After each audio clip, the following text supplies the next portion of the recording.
Israel द्वारा Gaza को पूरी तरीके से सीज करने के बाद एक और ऑर्डर दिया है जिसमें कहा गया कि जो 1.1 मिलियन लोग हैं वो साउथ गाजा में चले जाएं। हमास पे इसराइल द्वारा लार्ज स्केल पर अटैक करने का जो प्लान है वो बना लिया गया है, जिसकी वजह से जो इसराइल है उसके द्वारा कहा गया है कि जो लोग हैं उनको गाजा पट्टी छोड़ देनी चाहिए और जो सदर्न पार्ट है उसमें चला जाना चाहिए। तो ये जो एडवाइजरी है वो रिलीज की गई है। इसराइल डिफेंस फोर्स द्वारा ये अनाउंसमेंट की गई है सिविलियन ऑफ गाजा के लिए, और उसके द्वारा ये भी कहा गया कि खुद की सेफ्टी के लिए जो सिविलियन है उनको साउथ वर्ड में चला जाना चाहिए। अब हम बात करते हैं कि जो इसराइल डिफेंस फोर्स है उसके द्वारा ये जो चेतावनी है, अनाउंसमेंट है, क्यों की गई है। इससे पहले जो इसराइल की फोर्स या आर्मी द्वारा जो एयर स्ट्राइक है हमास के ऊपर की जाती थी, लेकिन जो इसराइल डिफेंस फोर्स है उसका प्लान ये है कि अब जो ग्राउंड लेवल है उस पर भी हम लड़ाई करें, यानी जो ग्राउंड लेवल पे एक नया जो फ्रंट है उसको ओपन करें। और इसराइल की डिफेंस फोर्स का ये भी कहना है कि जो हमारी लड़ाई है वो हमास के साथ है, यानी जो उसके टेररिस्ट हैं उसके साथ है, और इसमें जो इनोसेंट पीपल है उनके साथ नहीं। इसलिए उनको ये जो गाजा स्ट्रिप का जो नदर्न पार्ट है उसको छोड़कर सदर्न पार्ट में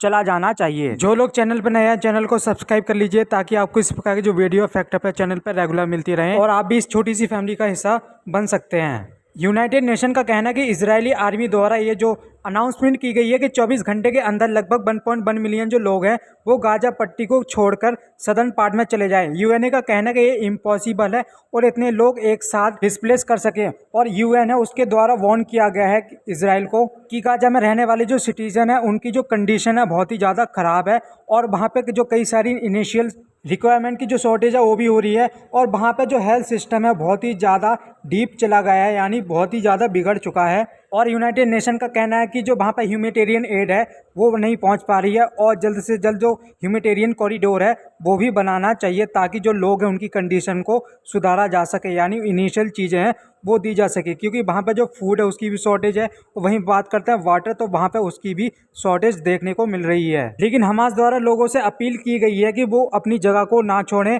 और इजराइल का जो डटकर है वो सामना करें। वहीं जो हिजबुल्लाह जो कि अपने ऑपरेशन को लेबनान से कंडक्ट करता है उसके द्वारा कहा गया कि वो तैयार है, जब जरूरत पड़ेगी तो इजराइल से वो लड़ाई भी करेगा। इजराइल और लेबनान बॉर्डर पे जो सेकंड फ्रंट है उसका जो फियर है वो धीरे धीरे ग्रो कर रहा है, और जो हिजबुल्लाह वहाँ पे स्ट्रॉन्ग है उसके द्वारा इजराइल पे रॉकेट से अटैक भी किया गया था, जिसकी वजह से जो इजराइल है उसको कई सारी कैजुअलिटी हुई थी। अब हम वही बात करते हैं कि जो हिजबुल्लाह है वो दूसरे टेररिस्ट ऑर्गेनाइजेशन से काफ़ी ज़्यादा पावरफुल है, और जो इजराइल है उसको काफ़ी ज़्यादा नुकसान पहुँचा सकता है जितना कि जो हमास है वो भी नहीं पहुँचा सकता। और उसके पास जो रॉकेट है वो काफ़ी पावरफुल है जो हमास के पास भी नहीं है, और इसको सपोर्ट करता है ईरान। 1979 में ईरान में इस्लामिक रिवोल्यूशन होता है, जिसकी वजह से जो पूरा देश है वहाँ पर जो इस्लामीकरण है वो हो जाता है, और उसके 3 साल बाद यानी 1982 में हिजबुल्लाह है उसका फॉर्मेशन होता है, और इसके द्वारा जो इजराइल है उससे वार भी लड़ी गई थी। जी हाँ, हम बात करते हैं 2006 में इसके द्वारा इजराइल से लगभग 33 दिन तक लड़ाई लड़ी गई थी, जिसमें जो काफ़ी ज़्यादा हिजबुल्लाह है उसको एडवांटेज मिला था।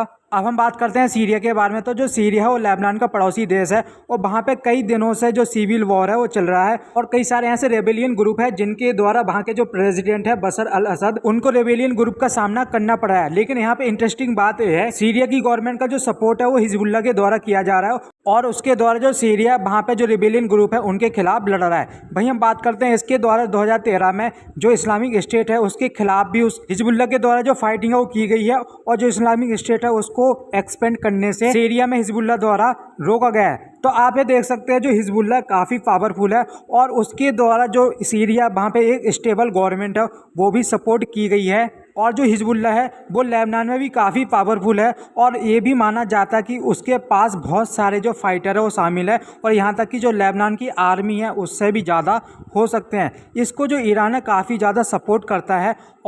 और ईरान द्वारा जो हिजबुल्लाह है उसको मिलियंस ऑफ डॉलर है वो भी दिए जाते हैं। साथ ही साथ जो वेपन है उसकी भी सप्लाई है ईरान के द्वारा की जाती है, और हिजबुल्लाह के पास जो ड्रोन है या फिर जो रॉकेट हैं वो भी ईरान के द्वारा दिए गए हैं। अमेरिका द्वारा हिजबुल्लाह को पहले ही वार्निंग दी गई है कि अगर उसके द्वारा इस वॉर में एंट्री करता है तो उसके लिए जो परिणाम है यानी जो रिजल्ट है काफ़ी ज़्यादा डेंजरस होंगे। एक टाइम के लिए मान लें कि जो हिजबुल्लाह है उसके द्वारा सीधी एंट्री कर ली जाती इजराइल और हमास के वॉर में, तो जो इजराइल है उसको 2 फ्रंट वॉर लड़ना पड़ेगा, क्योंकि एक तरफ से जो हमास है उस पर अटैक करेगा, वहीं हम बात करते हैं दूसरी तरफ से जो हिजबुल्लाह, और हो सकता है कि जो फ़िलिस्तीन है वो भी इसमें इन्वॉल्व हो जाए। तो जो इजराइल है उसके लिए जो कंडीशन है काफ़ी ख़राब हो सकती है, और जो ईरान है वो भी धमकी दे रहा है इजराइल को अटैक करने की। तो देखना होगा कि आगे क्या डेवलपमेंट होती है। अगर कुछ डेवलपमेंट होती है इस टॉपिक के बारे में या जो कंडीशन है इजराइल में, कि हिजबुल्लाह द्वारा इस कॉन्फ्लिक्ट में सीधी एंट्री ली जाती है या नहीं, है जो ईरान है उसके द्वारा कुछ स्टेटमेंट या फिर कुछ एक्टिविटी की जाती है इजराइल के खिलाफ,